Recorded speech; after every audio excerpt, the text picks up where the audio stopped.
Ce jour est dédié pour le Refoua Shema de Myriam Brigitte Bat Zara Bezrat Hashem.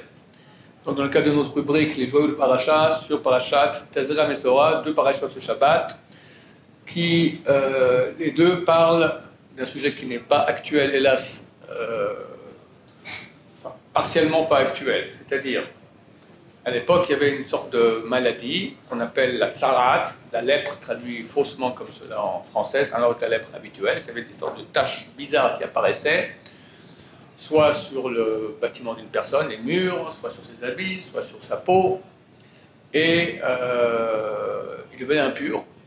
Il y avait toutes sortes de processus de purification, d'abord de souille, d'accord, il devient complètement impur par cela, et ensuite on essaie de le purifier Bezrat Hashem.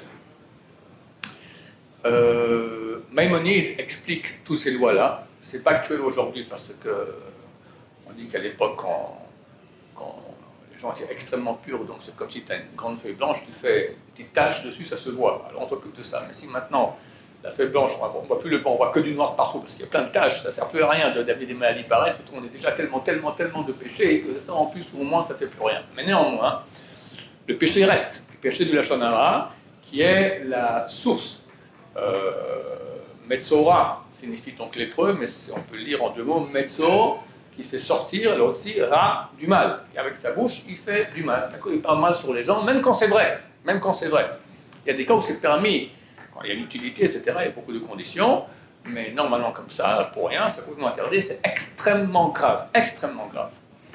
Le Rambam, à la fin, Maïmonide donc écrit toutes les lois de la Torah, il écrit toutes les lois de pureté et d'impureté concernant la Tzarat. À la fin, il fait une conclusion. Il dit, il regarde que ces taches de lèpre sont des choses tout à fait inhabituelles. Ce n'est pas du tout des choses qu'on a dans la normalité.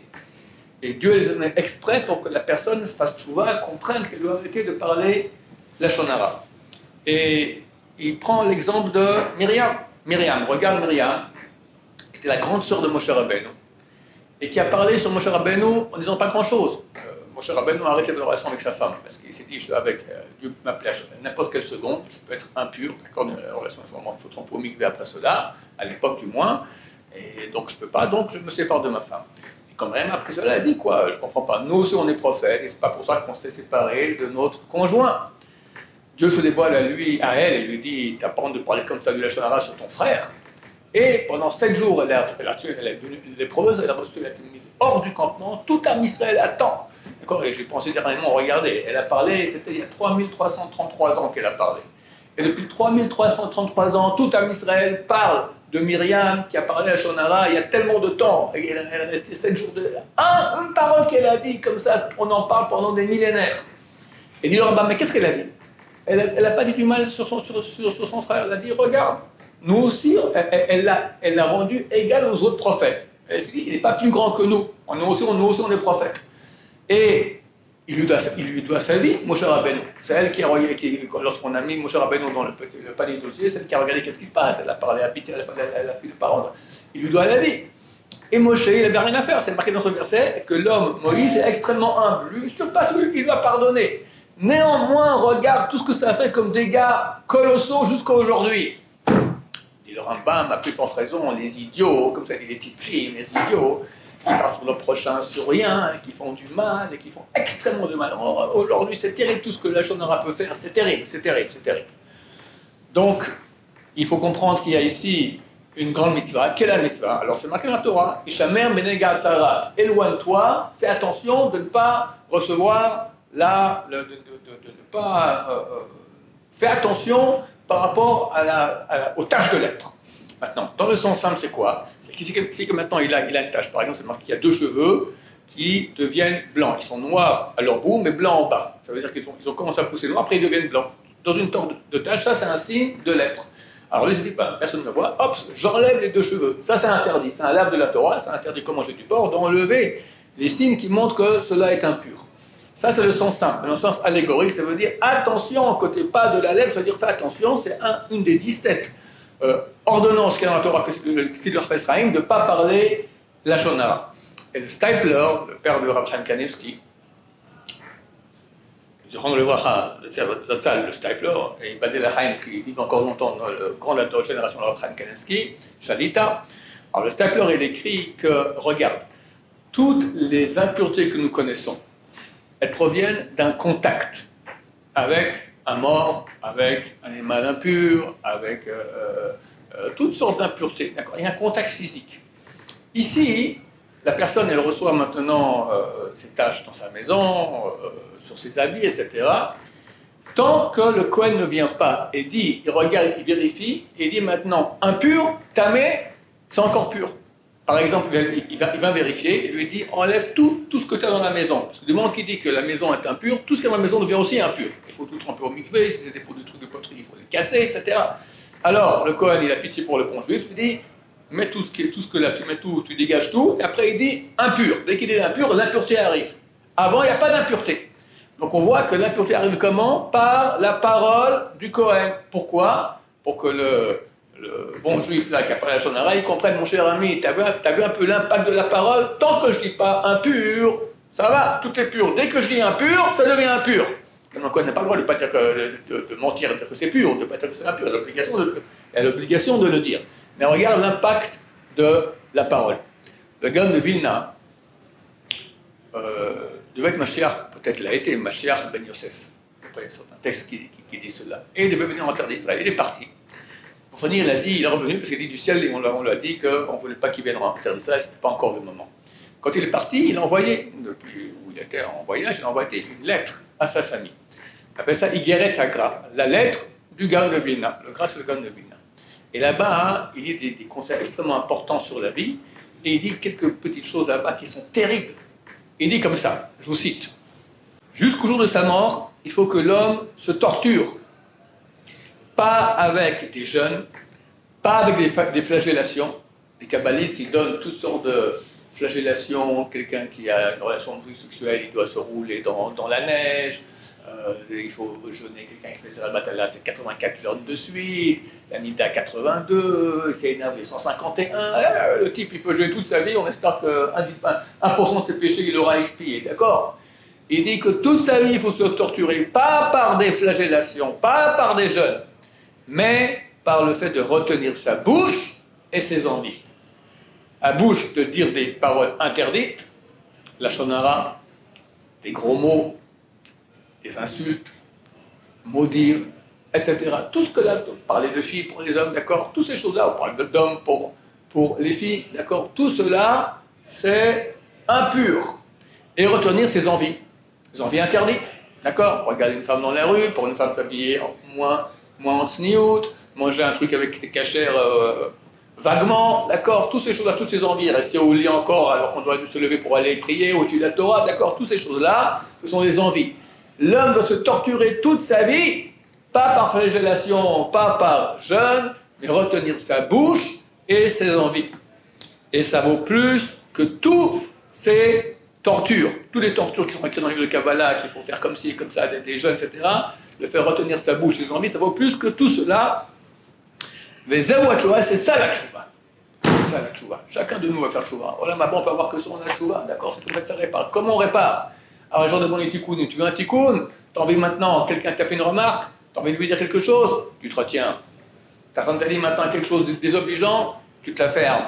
Ton directeur, tu n'as pas le choix de toute façon. C'est toi le directeur, d'accord, mais ton employé n'était pas trop poli, tu te la fermes. Il faut bien sûr, il faut savoir gérer aussi les gens, mais s'écraser, être bon avec sa parole, pas maintenant. On peut dire un petit lachonara comme ça, sympathique, ou du genre même pas, un jeune, ça peut être même un clin d'œil, ou d'accord, c'est déjà un grand lachonara, on peut tuer quelqu'un comme ça, d'accord, tu connais machin? D'accord, ouais, tu connais machin, et toi tu fais comme ça, ce que tu as fait maintenant, c'est Hashem Ishmor, Hashem Ishmor, c'est des dégâts, de dégâts, de dégâts, de dégâts, de dégâts.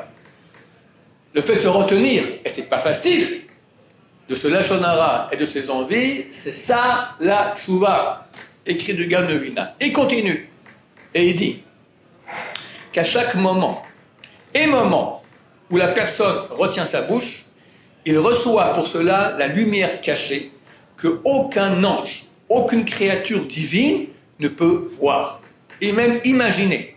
Et par cette lumière, ça lui lave tous ses péchés et les sauver des enfers les plus bas. Qui veut aller en enfer? Personne, c'est affreux, d'accord. Les plus bas, encore moins. En fait, tchouva, on peut... tu te retiens de parler. À ce moment, tu reçois une lumière que même les créatures divines, les anges les plus hauts ne peuvent pas imaginer. Cette lumière divine extraordinaire vient sur toi, nettoie tout. J'ai fait un cours dernièrement sur Haïm Akadosh, il dit qu'il n'y a aucun péché qui éloigne la personne de Dieu plus que la shonara. Et quand tu te retiens, ça te rapproche le plus, lumière divine qui nettoie tout, fini, ni enfer, ni flagellation, ni problème, ni tout ce que les gens souffrent. Pourquoi? C'est à cause des péchés, d'accord? Fini, t'as la belle vie, ici et là-bas surtout. Il a parlé de deux choses, n'est-ce pas? Retenir sa bouche, retenir les envies. Et à la fin, il conclut. Aval haïkar, mais la chose essentielle, pour avoir olam haba, shmirat piv, garder sa bouche, et c'est plus que tout la Torah. Là, mesdames, messieurs, ça c'est... J'ai pas de mots. Le Gaon de Vilna, c'est quoi? Il connaissait toute la Torah. On n'a pas, je crois, dans les 500 dernières années, c'est le seul qu'on appelle le Gaon. Le Gaon, c'est le génie, d'accord? En Torah, c'est inimaginable. Inimaginable, inimaginable. Il a un commentaire jusqu'à l'âge de 40 ans, d'étudier le sens simple. Après, que Kabbalah. Donc, c'est quoi le sens simple? Il a fait un commentaire sur le Shulchan Aruch. Biur HaGras s'appelle, explication du gras. Quand on veut dire de quelqu'un, c'est un grand Talmid Chacham, on dit qu'il Shulchan Aruch avec Biur HaGras. C'est incompréhensible. Incompréhensible. Pour pouvoir lire cela, il faut connaître toute la Torah déjà. D'accord? Pour comprendre ce qu'il veut dire. C'était inimaginable. Il te dit, tu retiens maintenant ta bouche, c'est plus que toute la Torah. Il n'y a pas de mitzvah plus grande que l'étude de Torah, ça n'existe pas. Et il dit, tu retiens ta bouche, c'est plus que toute la Torah. Maintenant, si moi je vous disais ça, ok, qu'est-ce que j'en sais moi en Torah? Mais le Gaon de Vilna, on raconte qu'il y avait une histoire, comme ça, c'était à Pétersbourg, Saint-Pétersbourg, en Russie. Il y avait un juif très très riche, mais pratiquant, d'accord? Et lui, chaque année, il achetait Ptirat HaEchal, on ouvre les portes du Echal, de l'endroit où on pose le Sefer Torah, pour Kol Nidre. Et Rabbeinu Hari, il écrit la Kabbalah qu'il faut, pour avoir le Sefer Torah de Kol Nidre, il faut être prêt à vendre toute sa fortune, toute pour pouvoir tenir le Sefer Torah pendant Kol Nidre. Et lui, chaque année, il payait, quoi que ce soit, il y avait des enchères, et il achetait. Un jour, il y avait un juif aussi à Saint-Pétersbourg qui était aussi assez riche, mais complètement ignare, il ne connaissait rien du tout, d'accord? Il s'est dit, il venait qu'à Kippour à la synagogue, une fois par année. Pas trop religieux, même pas du tout. Il s'est dit, cette année, je veux faire les enchères contre Ginsburg, et c'est moi qui vais remporter. Alors Ginsburg dit, allez, 1000 roubles, il dit 2000, 3000, 4000, ça monte, tac, tac, tac. Au bout d'un moment, Ginsburg dit, voilà, c'est trop, je peux pas. Ok. Qui a gagné? L'autre. Ok, l'autre a gagné. Alors le gamin et le préposé de la synagogue lui dit, ok, allez-y, faites le Ptirat HaEchal. Qu'est-ce que c'est? Il parle à son secrétaire, qu'est-ce que c'est? Je sais pas. Qu'est-ce que je dois faire? Ben vous allez, c'est très simple, vous ouvrez les portes et vous prenez le Sefer Torah, vous le donnez au Chazan, au ministre officiant. Bon, il a fait cela. En rentrant à la maison après avec son secrétaire lui dit, excusez-moi, monsieur le directeur, mais je ne comprends pas. Vous êtes un homme intelligent. Vous achetez pour une fortune, pour une chose, vous ne savez même pas ce que c'est, on ne sait pas à quoi ça sert. Vous savez, on n'achète pas les choses comme ça sans savoir ce que c'est. Il dit, écoute mon cher ami, moi je ne sais pas ce que c'est, mais Ginsburg il sait. Si Ginsburg, il achète un prix pareil chaque année, je peux compter là-dessus. Mesdames, messieurs, si le Gaon de Vilna, il dit que retenir sa bouche, ça vaut plus que toute la Torah, nous on est comme cet ignare par rapport au Gaon de Vilna. D'accord? Le Gaon de Vilna, il sait c'est quoi toute la Torah, il connaît la valeur de tout, il est énorme. Il dit, sache mon cher ami, tu retiens ta bouche de parler, c'est plus que toute la Torah. La Torah du Gaon de Vilna, c'est des millions de milliards de millions de milliards. Donc s'il lui dit cela, alors nous, à quel point ça va nous renforcer notre Hachem, d'arriver enfin à fermer notre bouche pour qu'enfin, Dieu ait pitié de nous permette de nous rapprocher de lui, et ainsi on aura la Géoula, Barachamim, Dolim, Amen, Keniratzon.